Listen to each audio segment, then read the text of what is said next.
va commencer. On a quand même une bonne quantité de personnes. Alors, bienvenue encore une fois dans ce webinaire. Je vais me présenter. Là, vous avez la version sans barbe à l'écran et la version avec barbe en ce moment. Là, vous pouvez choisir. Alors, je me présente. Mon nom est Pierre Lescarbot. Je suis formateur chez Technologia depuis 2004. Donc, ça fait 16 ans ou presque 17 là, que je donne de la formation.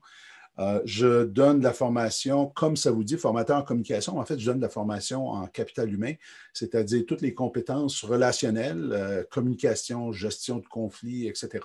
Et aussi des compétences de gestion, plus qu'au niveau de la délégation, la négociation, ces choses-là. J'étais, avant d'être formateur, gestionnaire d'entreprise. Et gestionnaire d'entreprise qui avait ses employés qui fonctionnaient à distance. Alors, j'ai une bonne idée de ce que c'est. Diplômé du NLPU, alors l'université en Californie, le UCLA, en fait, une partie du UCLA en PNL, programmation neuro-linguistique. Pour ceux qui ne connaissent pas ça, beaucoup de gens ne connaissent pas ça, ce sont entre autres des outils de communication.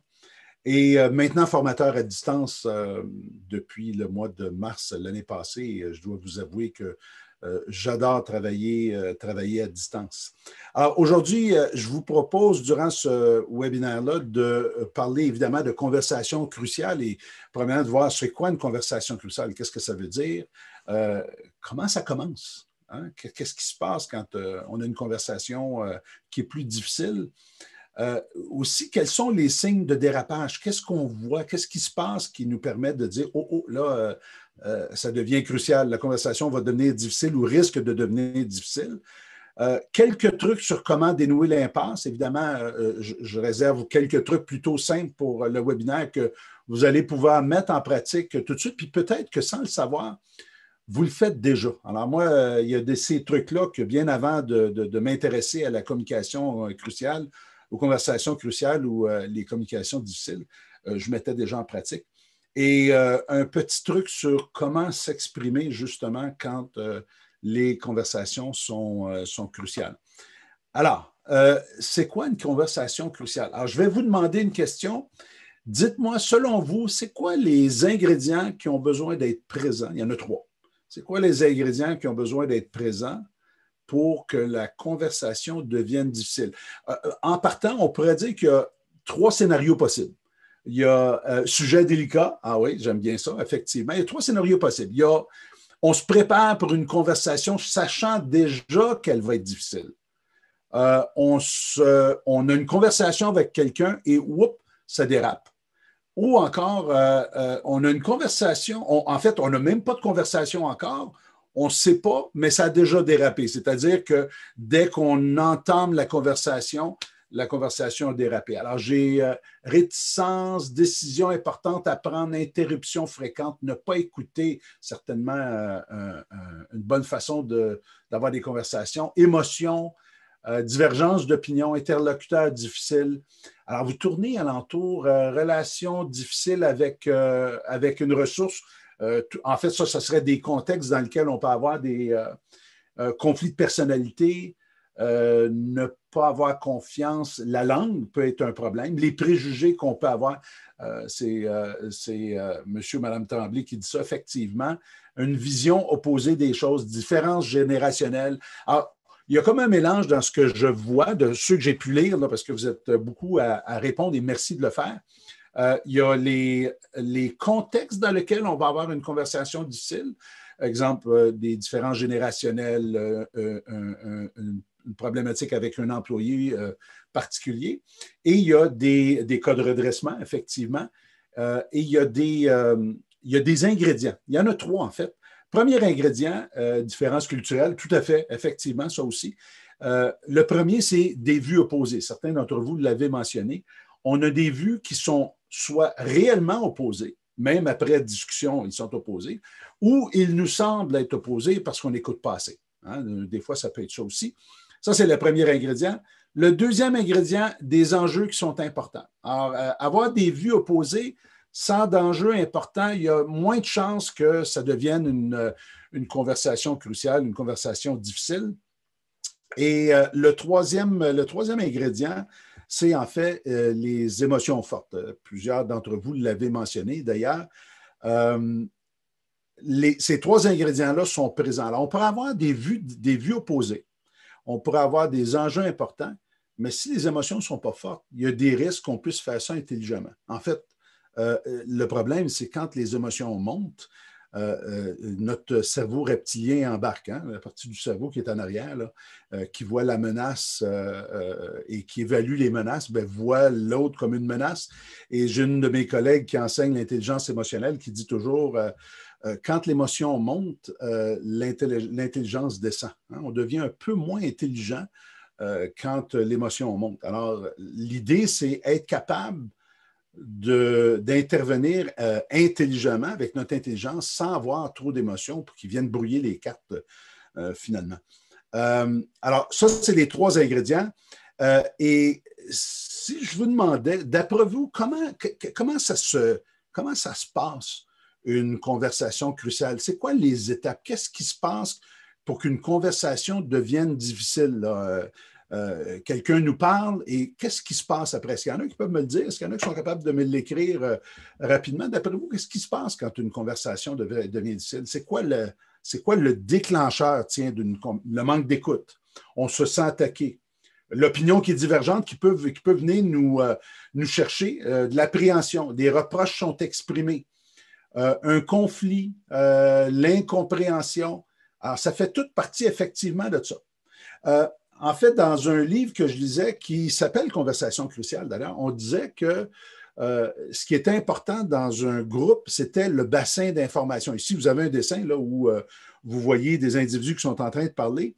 Et le bassin d'information, c'est l'information qui est partagée par tout le monde.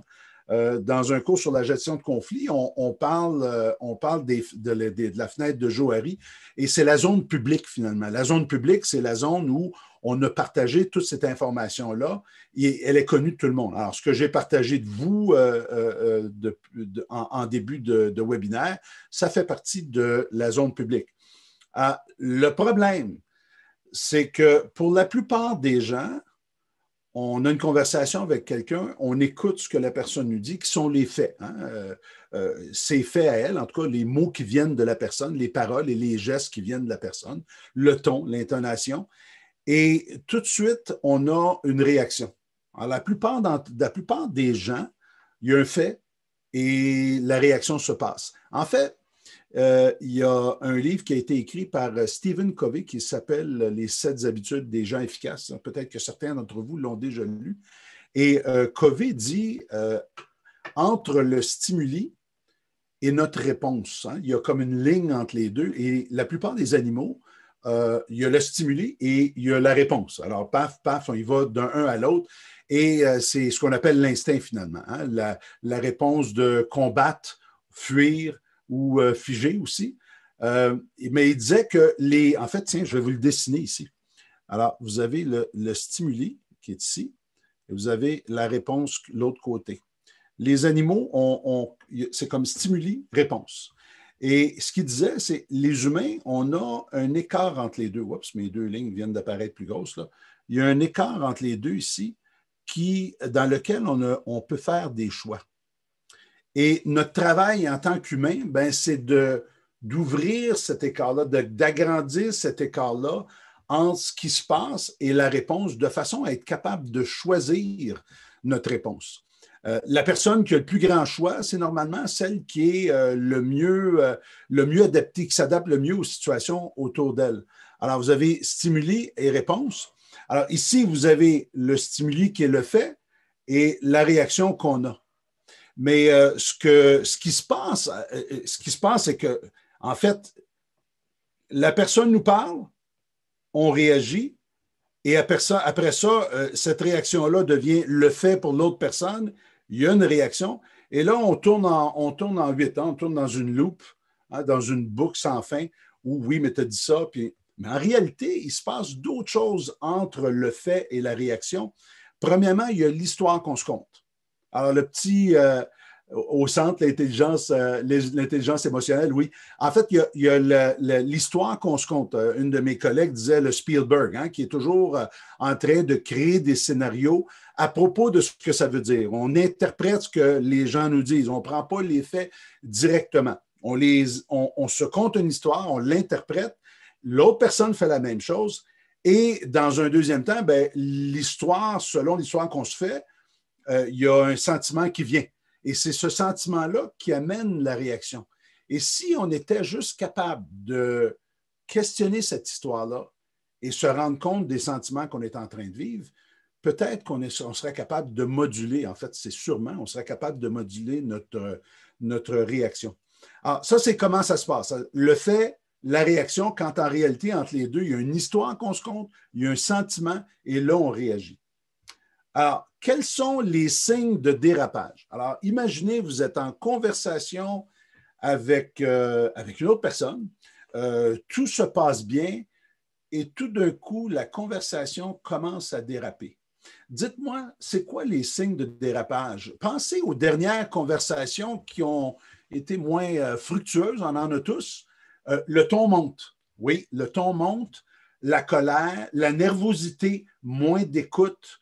On se croise les bras, on va le voir des fois dans le non-verbal. Il faut faire attention avec le croisement des bras, mais oui, effectivement, ça peut être le cas. Les mots semblent plus pointus, oui.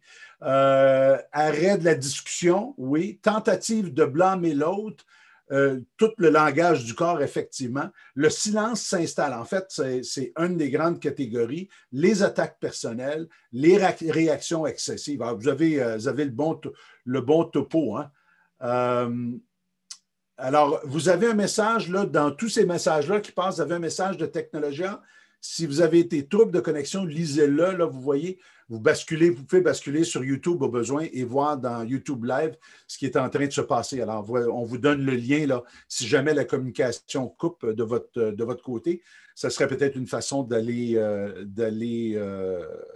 visionner, en fait, la présentation. En fait, il y a deux grandes... la fuite, le boudage, oui. Il y a comme deux grandes catégories de signes.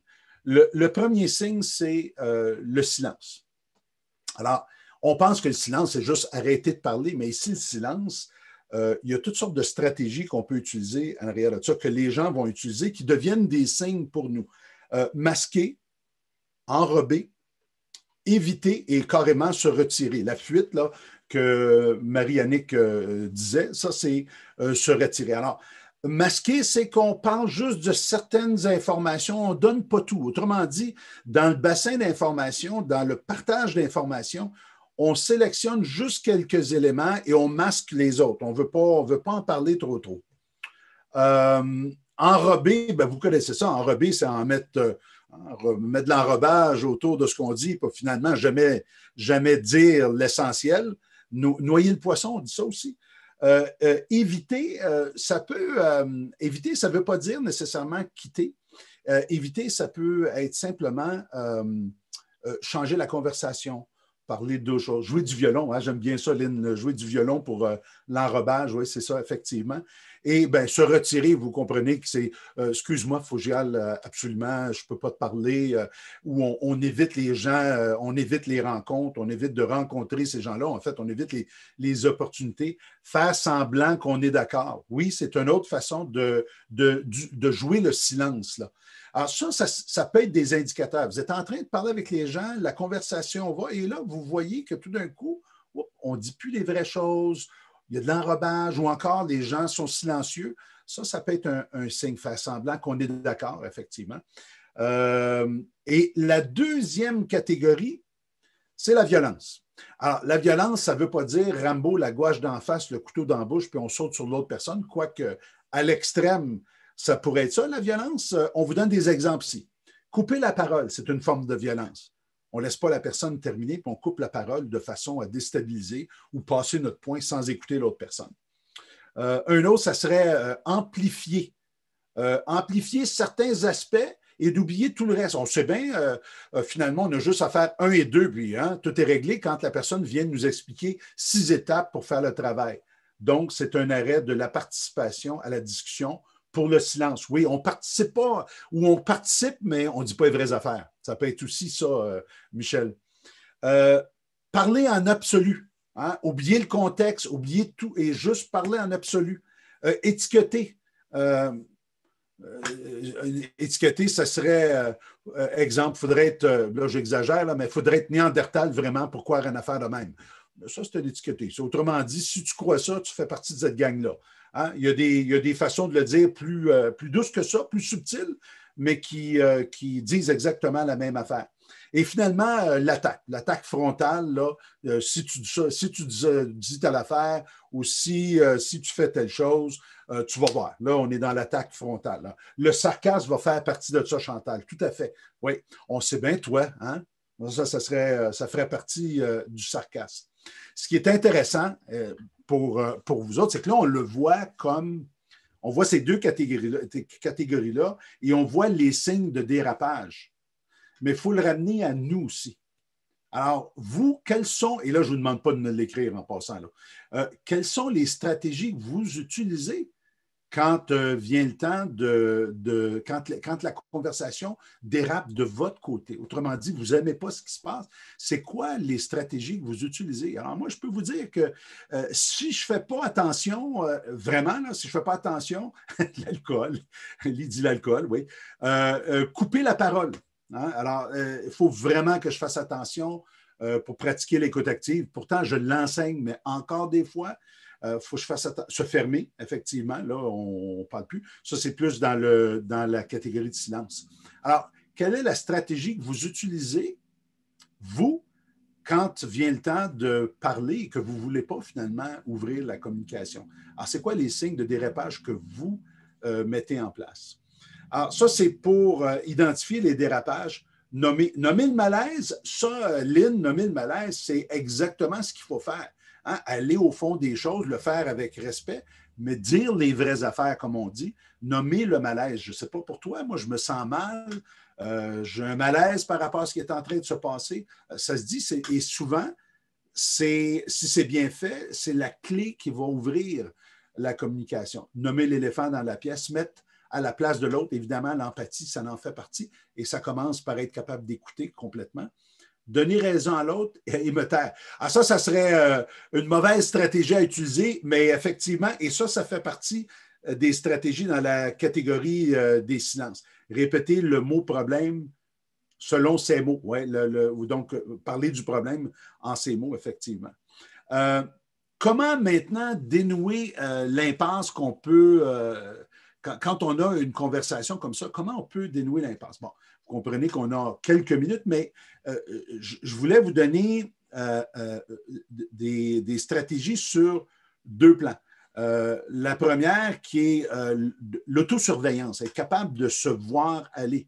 Alors, vous comprenez que quand on peut se préparer, qu'on anticipe une conversation difficile, c'est probablement celle qui est la plus facile à gérer parce qu'on a le temps, on peut se préparer, qu'après, il faut y faire face. Et le degré de difficulté augmente. Après ça, quand on est en conversation et que ça dérape, et finalement, la dernière, c'est on ne sait même pas que ça va déraper, on commence à parler et ça a déjà dérapé, l'autre est déjà en réaction avant qu'on commence à parler. Alors là, le degré de difficulté augmente. Alors, l'autosurveillance devient importante. Et je vais vous donner deux stratégies pour intervenir quand vous voyez des signes de dérapage.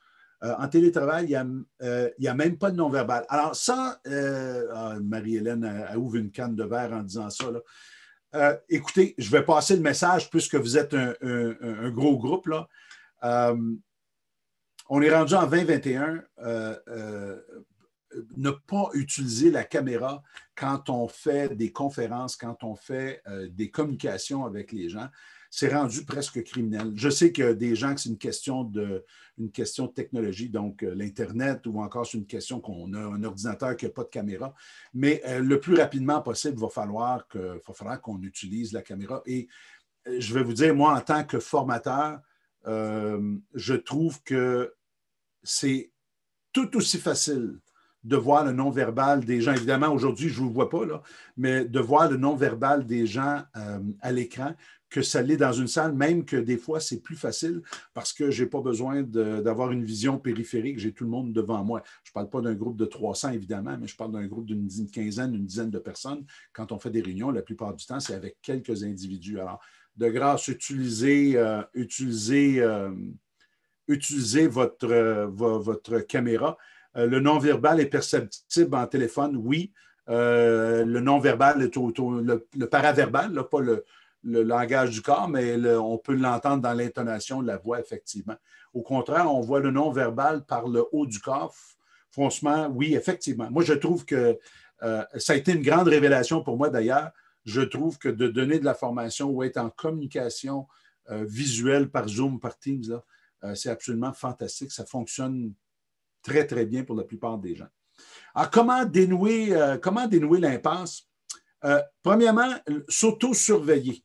Être capable de se voir aller, avoir une petite partie de nous autres, là, une petite partie de notre conscience qui est à l'extérieur de nous autres, en train de nous voir opérer. En tant que formateur, j'ai une de mes. On a une technopédagogue qui est avec nous.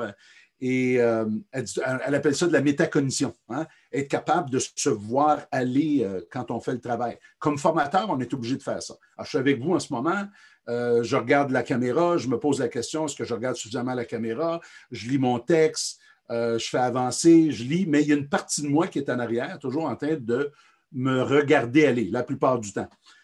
Donc, dans l'autosurveillance, quand on est dans une conversation difficile, on peut se poser les questions, on peut apprendre à se poser les questions suivantes. Quel est mon comportement? C'est quoi le comportement que j'ai en ce moment? Est-ce que je suis ouvert? Est-ce que je suis en train vraiment d'écouter la personne? Est-ce que je suis avec elle? Est-ce que je cherche à comprendre? Ou je suis plus dans un comportement fermé? Je suis en train de monter la voix? Alors, ça serait une question. L'autre, c'est quels sont les faits? Alors, commencer à faire la différence entre les faits et notre histoire. Difficile pour une personne impulsive, Myriam dit ça, je suis une personne impulsive et je suis presque, pas tout le temps, hein, mais je suis souvent capable de le faire maintenant. Alors, ça s'apprend. Souvent, quand on apprend l'autosurveillance, on s'en aperçoit après qu'on l'ait fait. Oh, j'aurais pas dû le faire. Et à force de pratiquer, on devient capable de s'en apercevoir quand on le fait pour finalement se surveiller et être capable de voir quand ça s'en vient. Alors, ça, c'est, imagine quand on est en, oui, quand l'émotion monte, là, il est trop tard. On n'est plus capable de le faire ou en tout cas, c'est très difficile de le faire. Alors, quels sont les faits véritablement pour les séparer de mon histoire? Comment je me sens? Comment je suis en train de me sentir? Là, je suis en colère en ce moment. Je suis frustré en ce moment-là. Je vois que je deviens impatient. Alors, comment on se sent? Et finalement, quelle est mon intention? Oh, là, ça demande une certaine honnêteté personnelle. Hein? Dans l'intention, est-ce que finalement, j'essaie d'avoir raison ou est-ce que je veux simplement bien comprendre l'autre personne? C'est quoi l'intention qui est en arrière? C'est quoi l'intention qui est en train d'influencer mon attitude et mon comportement? J'ai un coach qui m'avait déjà dit, il dit, en amour, on peut avoir raison ou on peut être en amour. C'est peut-être vrai pour les relations amoureuses, c'est aussi vrai dans toutes nos relations. On peut se poser la question, est-ce que dans une relation, des fois, c'est vraiment une relation de travail avec quelqu'un, un collègue? Est-ce que c'est vraiment si important de ça, de prouver notre point et d'avoir raison? Je parle quand l'ego embarque, là. Alors, où c'est mieux d'être en relation et de comprendre l'autre personne. Ça ne veut pas dire se fermer, ça veut dire de comprendre l'autre personne avant de faire état, communiquer notre point de vue. Alors, quelle est mon intention? Et pour rétablir le contexte sécuritaire, quand vous voyez que c'est en train de déraper par des signes de silence ou des signes de violence, deux petits trucs que vous pouvez utiliser. Le premier, ben, c'est clair que si vous avez commis un impair, de s'excuser. Alors, si on a commis un impair, on ne s'excuse pas si on ne l'a pas fait, mais si on s'aperçoit qu'on a commis une faute, ben, s'excuser. Et s'excuser, il y a trois parties à s'excuser. Prendre la responsabilité, reconnaître l'impact que ça peut avoir eu sur l'autre personne et l'expression de l'excuse elle-même. De dire à quelqu'un, « Ah, ça t'a-tu blessé? Ah, je n'ai pas fait exprès, je suis désolé. » Ça, ce n'est pas une excuse. Hein. Il manque des morceaux là-dedans. La prise de responsabilité et reconnaître l'impact qu'on peut avoir. Isabelle dit bien identifier notre intention, transparaît et oui, perçoit notre intégrité. Cela facilite vraiment le dialogue. Tout à fait. Tout à fait. Mais ça demande une pratique d'être capable de s'auto-surveiller pour entendre ou percevoir cette intention-là qui, des fois, est assez subtile. Le deuxième point, le deuxième stratégie ou outil que vous pouvez utiliser plutôt pour rétablir un contexte sécuritaire, c'est de contraster, dire ce que c'est pas. Vous avez besoin de faire une rétroaction à quelqu'un sur un projet, comme le statut d'un projet, ça va pas bien, le projet. Vous avez besoin de parler à un collègue de travail ou à la personne. Peut-être que ça peut être utile de dire ce que c'est pas. Ça ne fonctionne pas tout le temps, évidemment, mais c'est une bonne technique. Alors, de dire à quelqu'un, écoute, j'aimerais ça qu'on regarde, qu'on discute ensemble du projet et de son avancement. Je veux aussi dire que je ne remets pas en question ta compétence, je ne remets pas en question ta capacité à gérer le projet. Alors, il y a des fois, ça peut être utile quand on voit des réactions de l'autre personne de dire ce que c'est pas. L'excuse doit être au même niveau que la faute. Si la faute est publique, l'excuse doit l'être aussi, tout à fait. Vous êtes brillant, là, vraiment. Cristal, nous avons une règle non écrite, attendre 24 heures avant d'adresser le problème pour réduire l'émotion. Ah, ça, c'est bon, oui. Cristal, est-ce que c'est autant à la maison qu'au travail? Ça permet une discussion qui est plus raisonnée. Moi, j'imagine que oui, hein, ben, effectivement. J'imagine que oui. Merci, j'aime beaucoup vos commentaires. Malheureusement, je ne peux pas les lire toutes parce que ça défile, mais j'espère que certains d'entre vous en tirer profit de regarder ces commentaires-là. C'est dans l'association de hockey, parents et coachs. Oh, oui, c'est une bonne chose. Alors, comment dénouer l'impasse? Voilà quelques éléments. Maintenant, comment l'exprimer? Ça serait quoi? Qu'est-ce qu'il faut faire si on veut justement faire grandir ce bassin d'informations-là, mais de l'information qui va être utile au lieu d'y aller juste avec des réactions? Alors, qu'est-ce qu'on peut faire? Premièrement, on peut faire état des faits de notre part. Alors, je vais vous donner un exemple tout de suite après. Là. On fait état de ce qu'on a perçu, les faits tels qu'on les a perçus, ce qu'on a entendu, ce qu'on a observé, de la façon la plus factuelle possible. Et dans un deuxième temps, on peut donner notre interprétation à la personne. Alors, j'ai interprété ça comme, j'ai vu ça comme. Et là, la suite, c'est de demander à l'autre de nous donner ses faits et de nous donner son interprétation, son histoire en arrière. Alors, toi, comment tu as perçu ça? Qu'est-ce que tu as vu? Qu'est-ce que tu as perçu? Comment tu l'as interprété? Et ça peut être le début de la conversation. Reflète ce que je perçois comme émotion. Oui, OK, mais je vous laisse aller dans les conversations que vous avez. Je trouve ça intéressant. Alors, voici comment le faire. Premièrement, partagez vos faits plutôt que d'accuser l'autre. Dans la gestion de conflits, on voit ça assez fréquemment. Là.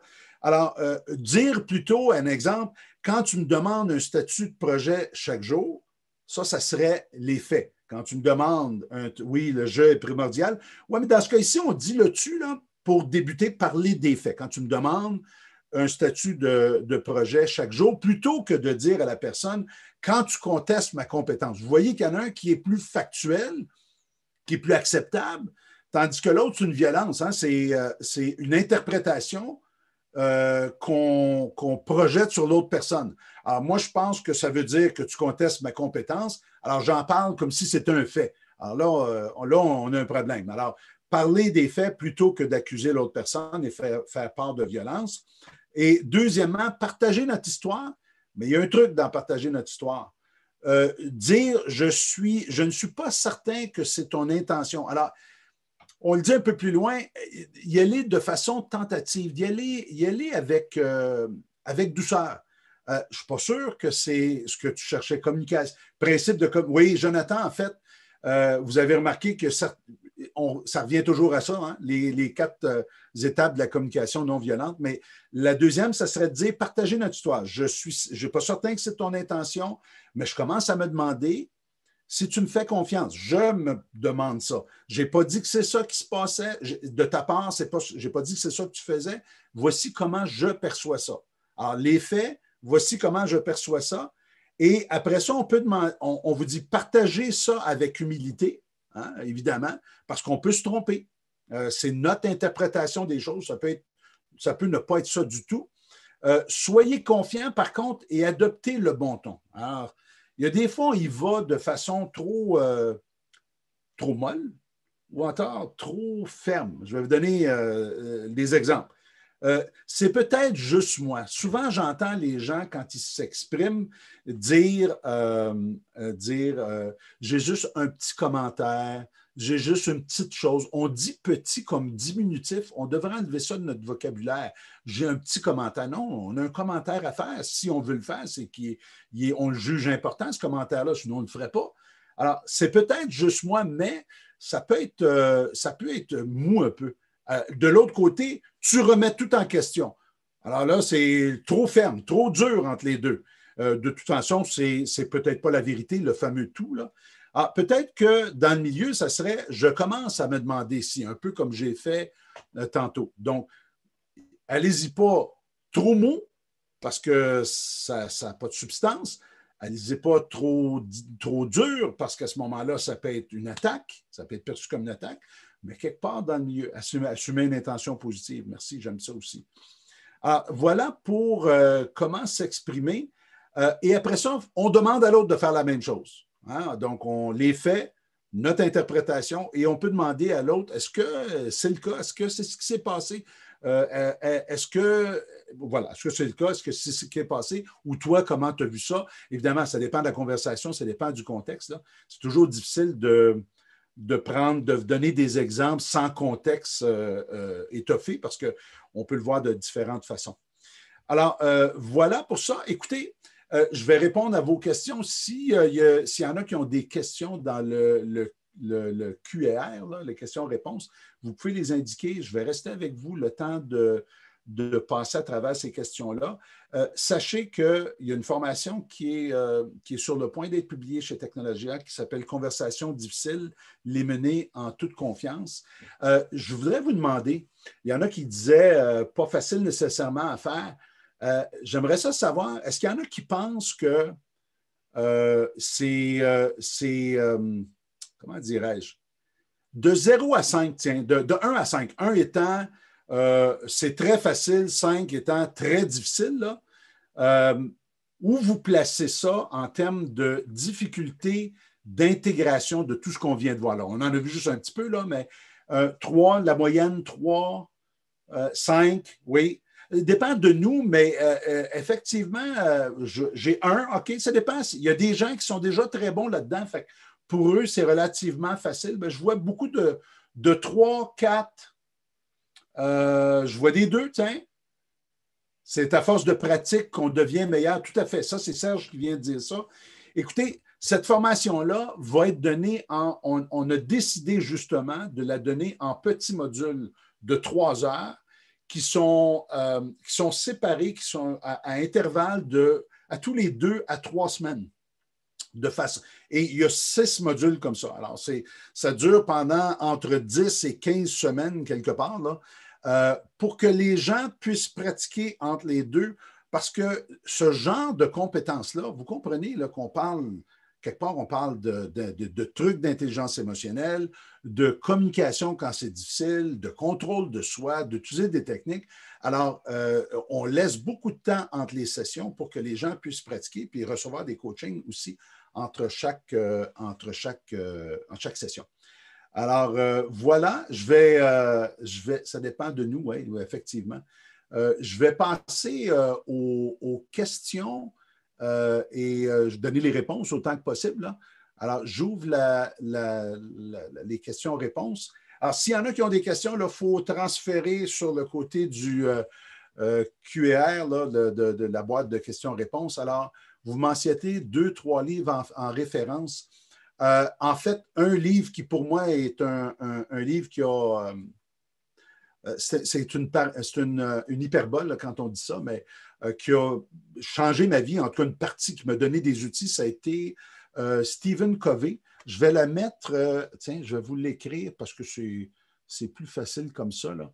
Je vais vous écrire ça, Stephen Covey. Les 7 habitudes des gens efficaces. J'espère que je n'ai pas fait de faute. Oups, non, j'ai fait une faute. Attendez, je vais corriger. 7 habitudes des gens efficaces. Voilà. Bon, alors, ça, c'est un livre à lire qui est vraiment très, très bon. C'est un livre qui date de 86, mais qui n'est absolument pas démodé, là. Un autre livre, ce serait Conversation cruciale. Je n'ai pas besoin de vous donner les auteurs. C'est 4 auteurs, là, dont Graney et Peterson. Alors, vous allez voir ça. C'est un bouquin avec un rouge. Bon, voilà, merci pour Pierre de communication de nous avoir donné Stephen Covey. Alors, ça, c'est pour les livres. Ensuite, lorsqu'on a un rôle de médiateur, est-ce qu'on a d'autres trucs pour désamorcer les conversations en 2 individus? Bien, merci Estelle de poser la question. Dans cette formation-là, on se concentre particulièrement sur nous en conversation avec une autre personne. Mais cependant, c'est les mêmes, pas les mêmes, mais beaucoup de ces trucs-là, beaucoup de ces techniques-là peuvent aussi être utilisés quand on fait de la médiation, hein? Donc, séparer les faits de l'histoire de chacun, de l'interprétation, voir les besoins de chacun. Alors, on voit une partie de ça dans la formation, mais du point de vue d'une conversation entre 2 individus, pas du point de vue de médiateur. Je sais qu'il existe je connais des formations en médiation là, où là, on va plus loin, c'est beaucoup plus dans l'optique de médier un conflit entre des individus. Ensuite, j'ai que faire si l'autre dit je ne veux plus en parler et coupe toute discussion, le silence est très fort. Alors, écoutez, c'est merci. Je n'ai pas le nom de la personne, c'est usagé, là, mais ça m'est arrivé à la fin de l'année passée. J'ai une amie qui a adopté une position de silence, passive-agressive, là, ça veut dire ignorer, etc.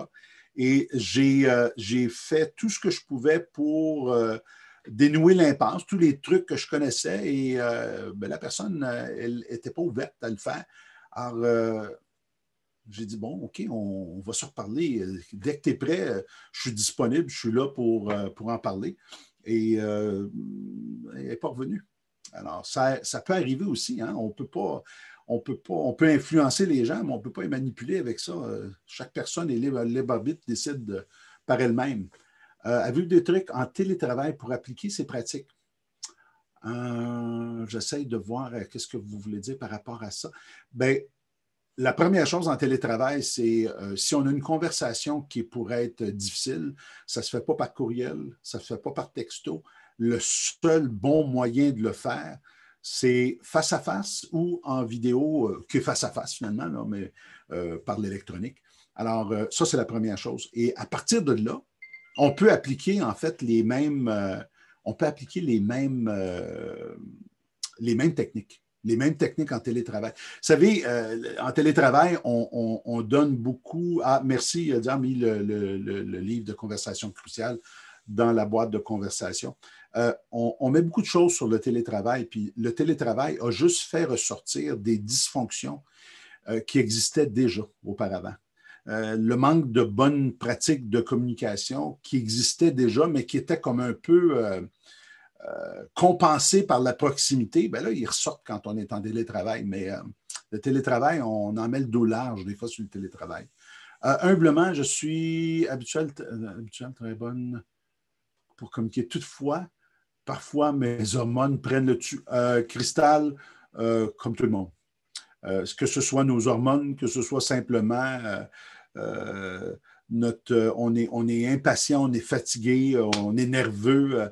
En fait, l'autorégulation, c'est de savoir quand ce n'est pas le temps aussi d'avoir une conversation cruciale avec quelqu'un. Quand c'est plus le temps de se retirer temporairement, puis de le dire, par contre, ce n'est pas de l'évitement, ce n'est pas du silence, mais de dire à la personne, écoute, je ne suis pas dans une bonne prédisposition pour avoir cette conversation-là. Est-ce qu'on pourrait remettre ça demain ou est-ce qu'on pourrait remettre ça après-demain, quand c'est possible, là. Mais on est mieux de faire ça que d'entamer une conversation quand on n'en est pas prédisposé à le faire. Est-ce une bonne approche d'arrêter une discussion qui dérape pour revenir plus tard dans le temps. Oui, si les émotions montent et que là, on a perdu le contrôle. Là, ça peut être bon de faire un time-out puis de dire, écoute, mais de le dire à la personne, j'aimerais qu'on reprenne cette conversation-là, elle est importante pour moi. Signifier notre intention que ce n'est pas de l'évitement, que ce n'est pas le silence ou de la violence qu'on veut, mais qu'on n'est pas prédisposé en ce moment pour le faire. Je fais beaucoup de CNV et ma bête noire reste le passif agressif. Des trucs. Le seul truc que je connais, puis la personne, Étienne, la personne, l'ami dont je parlais, c'est de le nommer.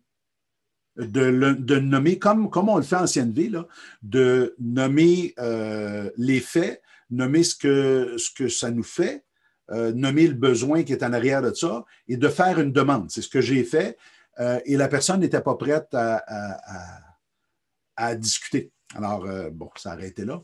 L'autogestion, intéressant et pertinent, mais comment poursuivre la conversation si l'autre ne semble pas réceptif? Un peu comme j'ai dit tantôt, si l'autre, comment on disait, il y avait un vieil, on peut amener un cheval à l'abreuvoir, mais on ne peut pas le faire boire ou quelque chose comme ça. Là. Alors, on peut influencer les gens, on peut montrer le chemin, mais ultimement, chaque personne a le libre arbitre de ce qu'il va décider de faire. Quelle devrait être la meilleure façon de réagir si la personne se met à pleurer?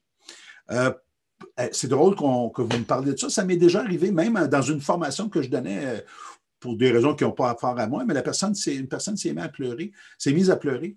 Et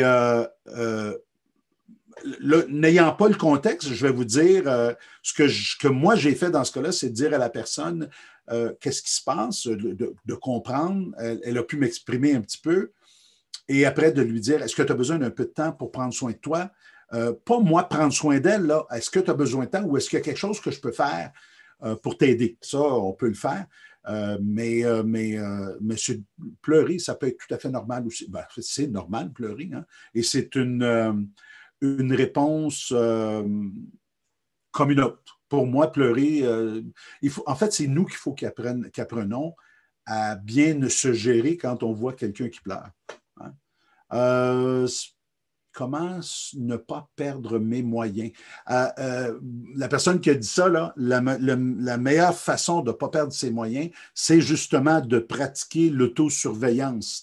Il y a la respiration, bien respirer, mais vraiment là, d'être capable de dire, wow, attends une minute, c'est quoi l'interprétation que je suis en train de faire? Parce que c'est toujours ça.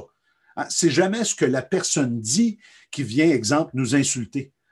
C'est ce qu'on en fait de cette affaire-là, de ce que la personne a dit. Ce n'est pas ce qu'elle a dit. La preuve, c'est que vous avez une personne qui se fait dire la même chose.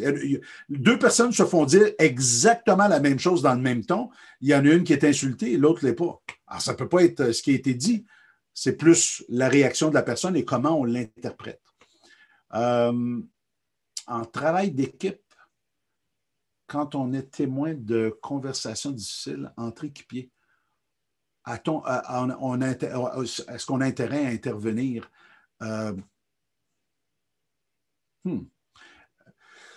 Ma tendance, ça serait de vous dire ça dépend. La question que je me poserais, c'est dans la situation actuelle, moi en tant que collègue ou coéquipier, quelle est ma responsabilité là-dedans? Où est-ce que je me place? Quelle responsabilité je suis prêt à prendre et ne pas prendre aussi? Et à partir de là, ça va dicter notre intervention. Moi, s'il y a quelque chose qui se passe entre deux collègues, parce que je fais partie de l'équipe, je vais avoir tendance à vouloir amener mon soutien aux deux et à les aider à trouver une solution. Mais là, ça dépend encore des contextes. Là. Carole me demande à quel moment dans une conversation peut-on affirmer quand même qu'on est finalement... Oh, bien sûr! Ah oui, parce que des conversations difficiles, Carole, il y a des conversations très difficiles. Et même si on a l'écoute active, on enlève le contraste, on fait tout ce qu'il y a à faire, ultimement, après l'écoute, on est tous les deux dans des vues qui sont réellement opposées, comme on disait au début. On peut ne pas être d'accord. Dans le cours de communication, là, pas celui-là, mais dans le cours de communication de base, je dis souvent aux gens, écouter, comprendre quelqu'un, ce n'est pas une abdication de notre position. Ça ne veut pas dire qu'on est d'accord avec la personne. Moi, je peux, Carole, je peux vous écouter, vous comprendre, vous reformuler ça à votre satisfaction et à la fin dire sais-tu, je ne suis quand même pas d'accord. Covey, dans son livre Les 7 habitudes, une des habitudes, c'est chercher à comprendre l'autre avant d'être compris. Hein? Chercher à écouter l'autre et le comprendre avant de vouloir nous passer notre propre message. Alors, il y a des fois, c'est à la fin, on n'est pas d'accord. Mais je vais faire un petit bout de plus, Carole. Pensez à une conversation qui a monté en épingle, que vous avez déjà eu, là, qui a monté un peu, pas en épingle, mais qui a monté. Là, le ton monte, la frustration monte de part et d'autre. Si je vous demandais, la frustration, on est frustré à propos de quoi, vous pensez? Quand la frustration monte comme ça. On est frustré à propos. Est-ce que quelqu'un peut me l'écrire dans la boîte de conversation? On est frustré à propos de quoi? Ah, bingo. Sophie a dit manque d'écoute. C'est exact, pas être compris, manque d'écoute. C'est exactement ça. Pensez-y 2 minutes. On n'est pas frustré parce que quelqu'un a un point de vue différent du nôtre. C'est normal en tant qu'être humain d'avoir des points de vue différents. On est frustré parce qu'on n'a pas l'impression d'avoir été entendu et reçu de la part de l'autre. Pire que ça, souvent dans ce temps-là, notre émotion monte et on ne reçoit pas l'autre. Fait qu'on a, on a un dialogue de sourds finalement. Hein? Alors, c'est plus ça que d'autres choses. Éric dit notre organisation encourage beaucoup la rétro entre collègues. Oui. Est-ce que vos formations auront des ateliers afin oh oui, mon Dieu. Tout ce qui s'appelle conversation difficile. En fait, on parle de rétroaction qu'on donne normalement. On en parle dans la formation communication CH 154. Mais dans cette formation-là particulière, oui, il va y avoir il y a des vidéos, il y a des retours en groupe, il y a de la pratique. Tout à fait, oui. Christine demande, est-ce que vous avez revu? Est-ce que vous l'avez revu, votre ami, Christine? Non, pas encore. Mais je reste totalement ouvert. Il n'y a pas d'animosité, il n'y a pas rien. Elle n'est pas prête. Puis quand elle va être prête, il n'y a aucun problème. Il n'y a pas de fermeture de ma part par rapport à ça. Merci de la question. Caroline dit à la longue, si on pratique ces trucs, devient-on moins nerveux lorsqu'une. Ben oui. Hein? Ce qui nous rend nerveux, c'est qu'on a peur de perdre nos moyens, on a peur que ça dérape. Mais si on devient bon à interagir avec quelqu'un quand les conversations sont difficiles, puis les ramener, sont juste difficiles parce qu'on n'a pas les compétences pour, souvent. Alors, souvent, quand on développe ces techniques-là, ça devient plus facile. Je vais. À la longue, oui, je l'ai fait. Je pose la question car il se pourrait, là ça bouge, là, OK. Christine, ah oui, Christine, c'est parfait, merci Christine. Je n'ai pas vu dans ta présentation la position de pouvoir. Je pense que ça joue un rôle important dans la conversation. Par exemple, si je suis un employé, j'attends que mon chef débloque la conversation. Ah, c'est intéressant. Le fait de dire petite question, par exemple, on introduit un sujet qu'on ne sait pas comment introduire en tant qu'employé. Oui, je comprends. Je pense comprendre, Javier, quand vous dites patron-employé, mais en réalité, dans l'optique de la communication, quand c'est une conversation difficile, la responsabilité est aux deux. Alors, il n'y a pas de. On n'intervient pas à propos du niveau, bien que ça joue un rôle, évidemment. Là, je ne suis pas en train de dire que ça ne joue pas un rôle, mais dans les outils puis dans la conversation cruciale, en fait, c'est de savoir qu'en tant qu'employé, comment on fait pour avoir une conversation cruciale avec notre patron quand les enjeux peuvent souvent être élevés puis les points de vue peuvent être différents. Alors, comment arrêter quelqu'un verbomoteur? Ce n'est pas et n'est pas en mode d'écoute. Alors, Michel, dans le cours de communication de base, on parle des verbomoteurs, hein, quelqu'un qui se met à parler puis qui n'arrête plus, qui défile. Là.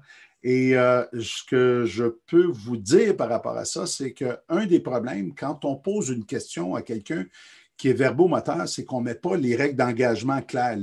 On ne paramètre pas notre question. Soit qu'on pose une question large, hein, si on pose une question comme qu'est-ce que tu penses de la vie à quelqu'un qui est verbomoteur, bien, il est parti pour 3 ans. Là on a l'acrobat pour essayer de placer un mot.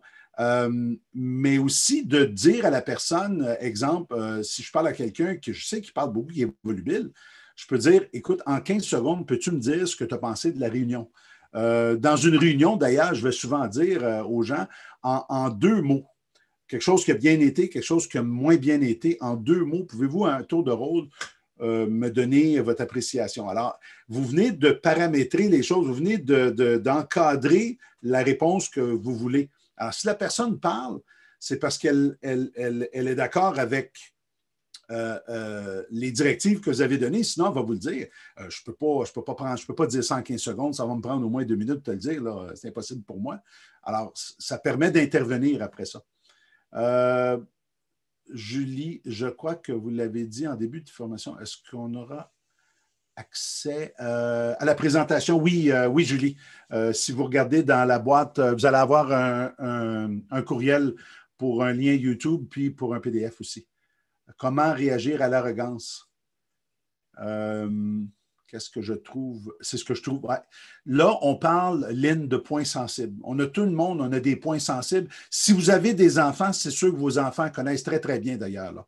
Alors, les boutons là, qui savent peser. Il y en a qui vont peut-être me dire, même mon conjoint, ma conjointe, là, la seule façon, voyez-vous, comment réagir à l'arrogance, c'est que c'est un point sensible pour nous autres. Ça veut dire que quand on perçoit quelqu'un comme arrogant, on réagit. Les 4 accords Toltec, oui, j'ai lu ça aussi. Ne pas prendre les choses personnelles. C'est un bon livre, c'est romancé, mais c'est vraiment intéressant comme livre. Moi, j'ai beaucoup aimé. Alors, les points sensibles. Je vais vous donner un exemple. Moi, j'ai l'impression que, Lynn, votre point sensible, c'est l'arrogance de quelqu'un. Moi, mon point sensible, c'est quand je suis ignoré. Quand je me sens ignoré, parce que je ne suis pas nécessairement ignoré. Alors, ça, c'est mon point sensible. Je sais d'où ça vient, mais c'est ça qui est là. Alors, moi, si j'envoie un courriel à quelqu'un et je n'ai pas de réponse en 24 heures, c'est possible que je commence à avoir une réaction. Mais parce que je sais que j'ai ce point sensible-là, puis parce que je le connais très bien aujourd'hui, je suis capable de contourner, je suis capable de gérer. Une de mes collègues, elle disait toujours, on peut juste gérer ce qu'on peut nommer. Alors, d'être capable de dire, moi, l'arrogance, ou quand je sens l'arrogance, ça vient me chercher. Déjà, c'est un bon point de fait. Grand merci pour le webinaire, ça fait plaisir. Lors d'un congédiement, quelle approche est la meilleure? Oh boy. Là, vous parlez à quelqu'un qui était président d'entreprise en télécommunication où on faisait beaucoup de congédiements. C'est une question très large, mais moi, je vais vous dire, j'ai toujours pris le temps avec les individus quand il y avait un congédiement. Alors, peu importe la raison, je prenais le temps de les rencontrer, je faisais état des faits, je faisais vraiment, il faut que ça soit hyper factuel. Et ben voilà, je faisais pas ma décision, mais basée sur les faits. Évidemment, quand il y a un congédiement, c'est parce qu'il y a eu beaucoup de conversations au préalable. Là. Ça ne devrait pas être une nouvelle pour la personne, puis une surprise pour la personne. Comment délaisser notre ego plus facilement? Ou en d'autres mots, délaisser le besoin d'avoir raison. Hey boy. Vous faites le choix d'être en relation ou de vouloir absolument avoir raison. Ça commence de même. C'est une question premièrement, de reconnaître qu'on a un ego, puis de reconnaître qu'on a besoin de mettre ça de côté. C'est l'humilité, hein? C'est déjà un gros bout. Puis je vais vous dire, ça, c'est un endroit que j'ai dû travailler, puis que je travaille encore. Donc, je peux vous en glisser un mot. Sans me nommer, que faire lors d'une réunion où une personne s'emporte et avance toutes sortes de choses? Bien, la première chose, si une personne s'emporte, donc est réactivée émotionnellement, il n'y a plus grand-chose à faire pour essayer de raisonner. On est mieux de prendre une pause. On est mieux de dire, bon, écoute, je vois que tu es en train de t'emporter. Ça fonctionne. On peut mettre des limites pareilles, là. Ça ne fonctionne pas pour moi. J'aimerais ça qu'on puisse se reparler un peu plus tard quand on aura le temps quand tu auras eu le temps de décanter ça. Est-ce que ça te convient qu'on en parle demain? Alors, il y a moyen de le faire, mais ce n'est pas d'essayer de raisonner quelqu'un qui est en réaction émotive. Comment gérer les les fake news, j'imagine, hein? Et les gens qui poussent ces idées. Ben, les fake news, ça doit être les fake news, là. Les rumeurs, les fameuses rumeurs. Ben, la première chose, c'est de ne pas y participer. C'est la première affaire. Et la deuxième chose, c'est de demander aux gens d'où ils tiennent cette information-là. Est-ce que c'est factuel? Je ne m'en souviens pas par cœur, je ne pense pas de m'en souvenir par cœur, mais je pense que c'est Socrate qui avait trois filtres socratiques. Là. Il y avait 3 questions qu'il posait. Est-ce que ce que tu veux me dire est factuel, est basé sur des faits? Est-ce que c'est utile et est-ce que c'est bon, ça va servir? Les 3 tamis, merci Saint Saint-Pierre. Les 3 tamis, effectivement. Alors, allez voir ça, c'est intéressant. Aborder une conversation cruciale. Si on est en bas de l'échelle et on n'a pas le gros bout du bâton dans la conversation. Je ne sais pas ce que ça veut dire pour vous. Je ne sais pas ce que ça veut dire. C'est quoi le contexte d'avoir le gros bout du bâton ou pas? Mais je vois ça comme 2 choses différentes. Avoir le gros bout du bâton, puis être capable de s'exprimer sur les faits, puis ce que ça nous fait, et de vouloir ouvrir la conversation. Un ne dépend pas de l'autre. Je comprends qu'un peut influencer l'autre, mais un ne dépend pas de l'autre. Pour moi, c'est 2 choses différentes. Je ne peux pas répondre plus que ça. Mon patron me demande souvent comment est la charge de travail, mais je n'ose pas toujours répondre honnêtement. Je pense par manque de confiance, ça se peut, et je dis que j'en ai trop. J'ai peur. Si je dis j'en ai trop, j'ai peur des réactions. Des trucs pour arrêter d'avoir peur de vivre vraiment ce qu'on... Oui. Un bon livre à lire, tiens, pour la personne qui a écrit ça, là. Jacques Salomé, Le courage d'être soi-même. Un livre fantastique. Pour avoir confiance, pour être capable de se dire. Puis l'autre livre de Jacques Salomé, c'est Afin de ne plus vivre sur la planète Terre, T-A-I-R-E, pas T-E-R-R-E.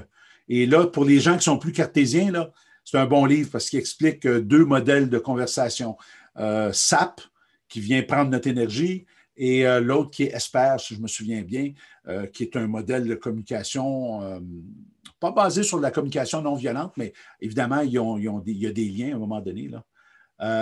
À partir de si on est en bas d'échelle, je l'ai fait, ça je l'ai dit. Comment réagir aux mensonges que tu sais qui sont des mensonges? Ben, je le dis tout de suite. Je l'ai dit basé sur quoi tu dis ça et je dévoile ces choses-là. On ne peut pas avoir une conversation malhonnête. Là. On ne peut pas avoir une conversation basée sur des mensonges. Ça ne tient plus à route, il n'y a plus rien qui peut se faire. Pour être capable de régler à fond une conversation difficile, il faut que ça soit authentique. Puis l'authenticité, ça veut dire être honnête aussi. Le dire avec respect, le dire avec empathie, mais être honnête. Comment réagir aux mensonges? Je l'ai fait. Pouvez-vous clarifier la réponse à la question sur l'arrogance? Je ne sais pas si je peux.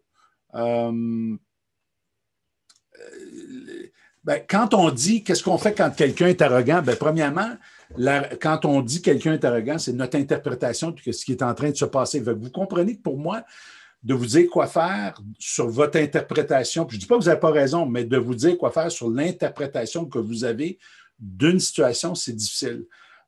Comme je disais tantôt, la première chose, c'est de reconnaître, si c'est un de vos points sensibles, de bien reconnaître que c'est votre point sensible pour être capable de gérer ça, puis de prendre un recul avant d'être émotionnellement compromis, là, finalement. Si on est le dernier arrivé et que tous les autres sont plus haut en hiérarchie et en ancienneté, exactement la même façon que je viens de vous...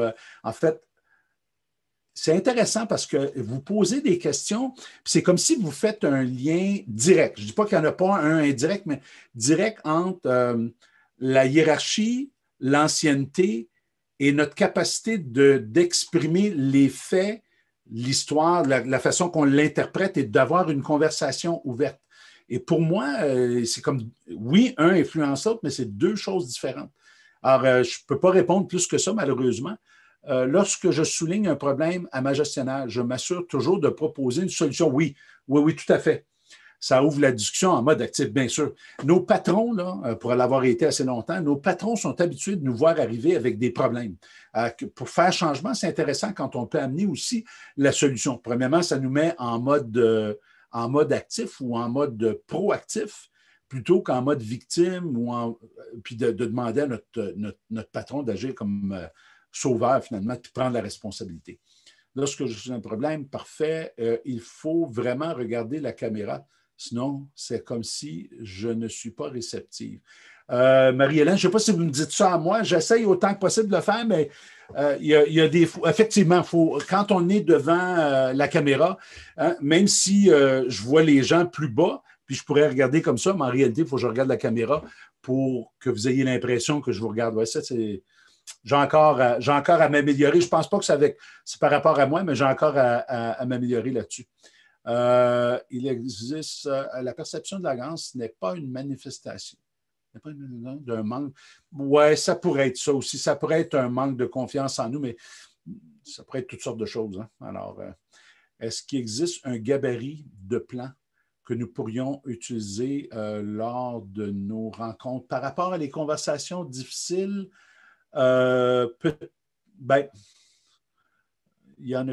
Ben, et en fait, vous pourriez aller voir rapidement, Manon, vous pourriez aller voir, taper sur Internet là, NVC, Non-Violent Communication, la communication non violente, là, Marshall Rosenberg. C'est 4 étapes. C'est beaucoup plus que ça, l'approche d'une communication non violente, mais c'est vraiment intéressant. Et il y a comme 4 étapes. Les faits, ce que ça nous fait, le besoin qui est en arrière de ça, notre réaction, le besoin qui est en arrière de ça, et une demande claire et précise. C'est vraiment une belle approche. Puis je l'ai utilisé souvent, souvent avec les gens, puis c'est le fun. Je dois quitter. Merci beaucoup. Ça me fait plaisir, Henri. Merci d'avoir pris le temps de répondre aux questions. Chantal, ça me fait vraiment plaisir. Encore une fois, merci à tout le monde. Les questions sont épuisées. Merci d'avoir été là pendant la session et merci d'être resté pour toutes les réponses en rafale, les questions en rafale que je pouvais vous donner. Ça me fait vraiment plaisir. Puis au plaisir de peut-être vous rencontrer. La ligne est fine entre ne pas réagir à une approche de style agresseur. Il sent oui, tout à fait. Tout à fait. Ça me fait plaisir, Carole. Étant très visuel, ce serait intéressant de voir une vidéo. Ah oui, tout à fait. En fait, dans la formation, c'est ce qu'on fait, France. On a une vidéo qu'on fait de 2 personnes, moi et ma conjointe qui agit comme collègue de travail. Alors, c'est intéressant. Merci encore. Bonne journée tout le monde.